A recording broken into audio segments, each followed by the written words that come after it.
Welcome to today's deep dive. Our mission today is to unpack a single, honestly paradigm-shifting idea from a new publication in NbS Praxis. Yeah, it's called operationalizing the climate-nature nexus. Right, exactly. And the core focus of our conversation today is this term coined in that publication, which is resilient equity.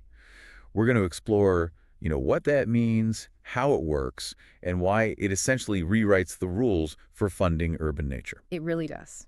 So to set the stage for you listening, I want you to imagine you're a city planner or maybe a development financier or a climate practitioner.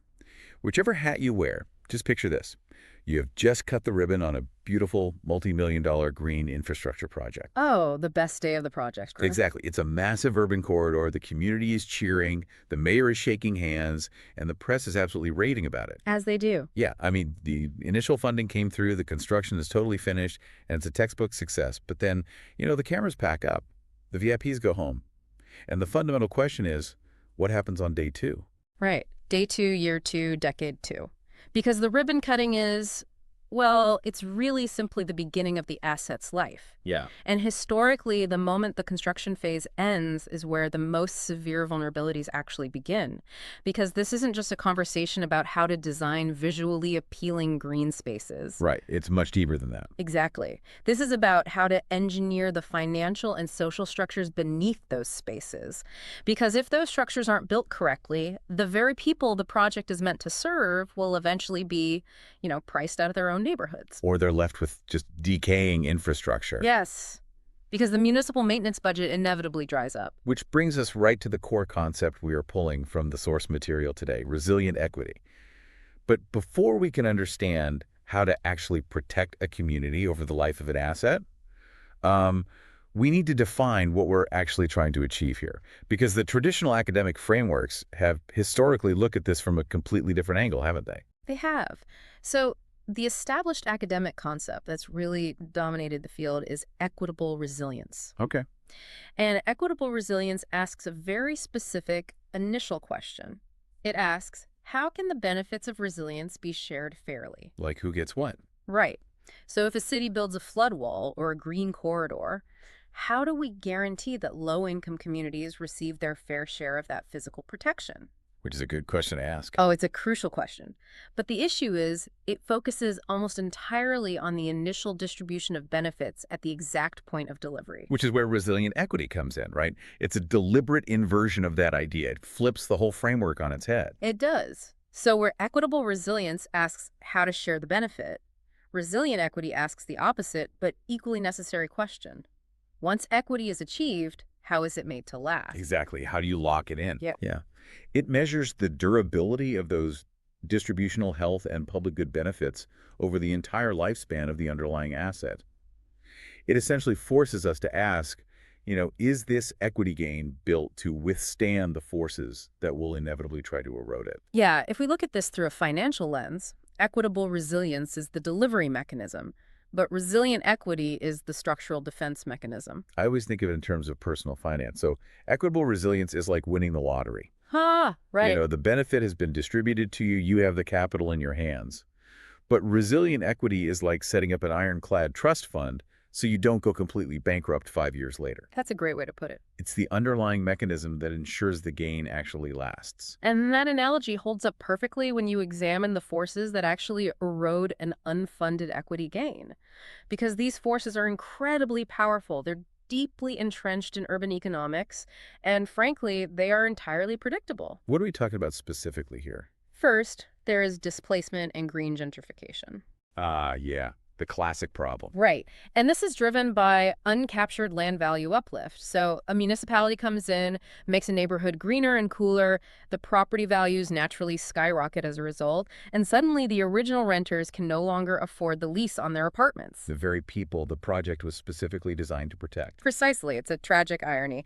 And then there is the persistent threat of maintenance failure. The shared public asset simply decays because the project developers never planned a permanent, self-sustaining revenue stream to upkeep the biology. The trees die. The trees die, the paths crumble, and finally you have the gradual capture of the project's benefits by wealthier residents moving into the upgraded area, which over time changes the entire demographic makeup of the neighborhood. So to really see what these erosive forces look like in reality, we need to examine one of the most admired urban nature-based interventions of the past decade, and that's the green corridors of Medellin, Colombia. And I think it's important to state up front that Medellin is treated with profound respect in the urban policy space. Oh, absolutely. This is a highly admired project, and rightly so. So this isn't a failure, It is a profound illustration of vulnerability. It shows us what happens when an incredible design meets economic reality. Yeah. Let's lay out the metrics of what Medellin actually achieved, because the initial numbers from the source are just staggering. Between 2016 and 2019, the city built 30 interconnected green corridors. 30. That's massive. Right. 18 were routed along major avenues, and 12 were built along the city's streams. The total capital cost was roughly $16.3 million, and the results they reported were massive. The city claims the corridors lowered citywide temperatures by 2 degrees Celsius and up to 10 degrees locally along the planted axes. Okay, but that data requires a pause for some scientific discipline. Fair enough. Those temperature drops, the 2 degrees citywide and 10 degrees locally, those are municipal estimates. They are self-reported by the local government. We really have to look at the methodology here, or rather, the lack thereof. What do you mean? Well, there is no published, peer-reviewed methodology specifying exactly where the sensors were located. We don't know the time frame. And crucially, we don't know what counterfactual was used. And let's define that for a moment for you listening. A counterfactual, in a rigorous climate study, means comparing the newly cooled street to an identical street without the intervention over the exact same time period. Exactly. And you do that to isolate the project's actual atmospheric effect. Right. And without a baseline counterfactual, a temperature reading is just a localized data point. I mean, if a technician places a sensor in the direct shade of a newly planted tree, it will obviously read significantly cooler than the ambient air on the asphalt. Oh, sure. But that doesn't mean the city's macroclimate has fundamentally altered. For context here, independent modeling published in The Lancet estimates that raising tree cover to a massive 30% across 93 European cities would lower temperatures by an average of about 0.4 degrees. Wow. So claiming a full 2-degree drop citywide in Medellin is an enormous leap. I mean, it isn't physically impossible. Medellin sits in a narrow Andean valley that traps heat, so it creates unique microclimates. But it sits at the absolute upper edge of what credible atmospheric models predict. So take it with a grain of salt. We have to treat it as an unverified estimate awaiting independent validation, not a settled empirical fact. Right. And that distinction is vital for climate modelers evaluating these projects. But let's pivot to the social side, the development finance side, because Medellin deployed a brilliant social strategy here. They achieved equity by design. They absolutely did. They specifically trained a gardener corps drawn from displaced and low-income communities to plant and maintain these corridors. Furthermore, they purposefully routed this green investment directly into poorer districts, the comunas, rather than just concentrating capital in the wealthier southern districts. It was incredibly intentional. They put the labor, the wages, and a share of the initial benefit directly into the hands of the community. In a sector that constantly aspires to a participatory approach, Medellin actually delivered on the ground. So let me play devil's advocate and challenge the premise of vulnerability here. Because if I'm structuring a green bond and I look at Medellin's metrics, they just scored a perfect 100 on standard ESG frameworks. Oh, easily. We have localized procurement, we have marginalized community employment, and direct capital investment in low-income zip codes. From a capital deployment perspective, that is a complete textbook success. So why isn't that considered a total victory? And that reaction right there highlights the exact trap the development finance world falls into. Okay, tell me why. Achieving those ESG metrics is a massive accomplishment, no doubt. But relying on them as the finish line is a massive missed opportunity for durability. Because it doesn't last. Exactly.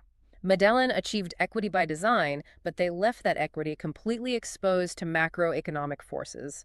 The underlying financial value those corridors created wasn't structurally captured. Meaning the people who actually built the corridors, the people living right next to them, are completely exposed to the erosive forces we discussed earlier, like the rent hikes. That is the harsh reality of uncaptured value.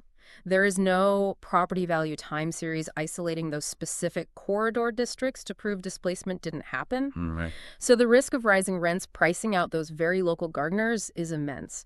And structurally, the project itself is vulnerable too.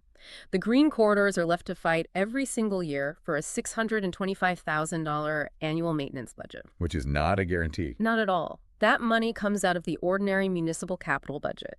It has to compete with schools, hospitals, and road repairs year after year across completely changing political administrations.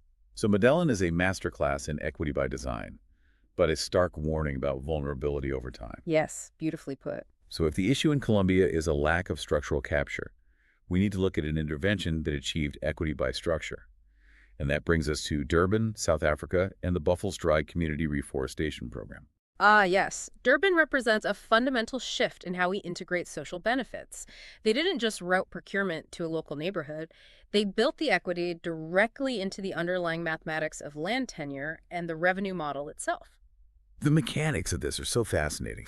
So Durban set up this reforestation program around a massive municipal landfill, and the local communities act as treepreneurs. I love that term. Right. They grow indigenous trees and trade them to the city. But they aren't relying on a volatile municipal budget to issue regular fiat currency paychecks.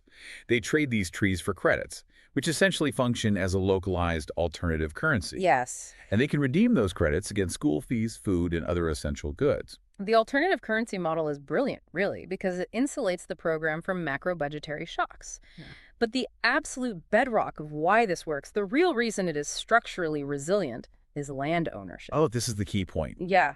The land in Durban that is being restored is municipally owned. And that changes the entire incentive structure. Because the city owns the land, no private landlord can observe the neighborhood improving and suddenly double the rent on the residents. Exactly. That is the mathematical immunity we are talking about. It is structurally immune to the redevelopment displacement that threatens renters in places like Medellín. Wow. The social benefit is tied directly to the structure of the land. You aren't just crossing your fingers and hoping a private landlord decides to absorb the opportunity cost of not raising rents. Right. Because they never do. Exactly. And you aren't hoping the city council approves an arbitrary maintenance budget 5 years from now. You have engineered the equity to last through structural land tenure. But wait, that brings up a massive logistical hurdle for anyone structuring these deals in existing urban environments. Durban utilized municipal landfill.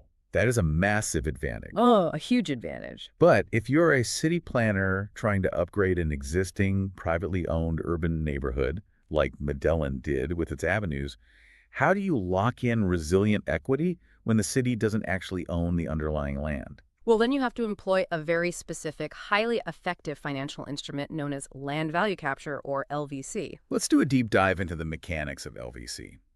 Because the source material highlights this truly shocking irony regarding the Medellin case. Colombia actually has some of the most sophisticated land value capture laws on the planet. It's true. The legal framework in Colombia is incredibly robust. It is written directly into Article 82 of their 1991 Constitution. Right. They pass Ley 388, which operationalizes a levy on land value gains resulting from public action. It's a concept known as participación en plusvalía. They even have a specific betterment levy, a contribución de valorización, which is designed to charge landowners directly for the measurable increase in property values produced by a public works project. And the implementation isn't just theoretical either. The city of Medellin has a dedicated ring-fenced fund called Fondvolmed. Yes. They use this exact betterment levy to finance 80% of the city's arterial roads. That is a massive scale of public finance running entirely on land value capture. Which is exactly what makes the findings of the 2020 Independent Controller audit so devastating. Yeah, tell them what the audit found. When they audited the Green Corridors program, they found zero plusvalía, zero valorization. Nothing. Nothing. None of these sophisticated financial tools were utilized for the green infrastructure.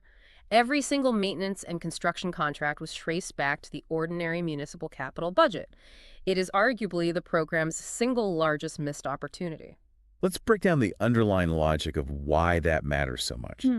Because when a city builds a green corridor, it is fundamentally raising the value of the adjacent land. Yes. Think of it like a city building a beautiful new subway stop right in front of a struggling local bakery. Suddenly, foot traffic doubles. The bakery is booming, but the bakery owner doesn't own the building. Right, they rent. Exactly. So the landlord sees the new subway stop, sees the booming business, and immediately doubles the rent.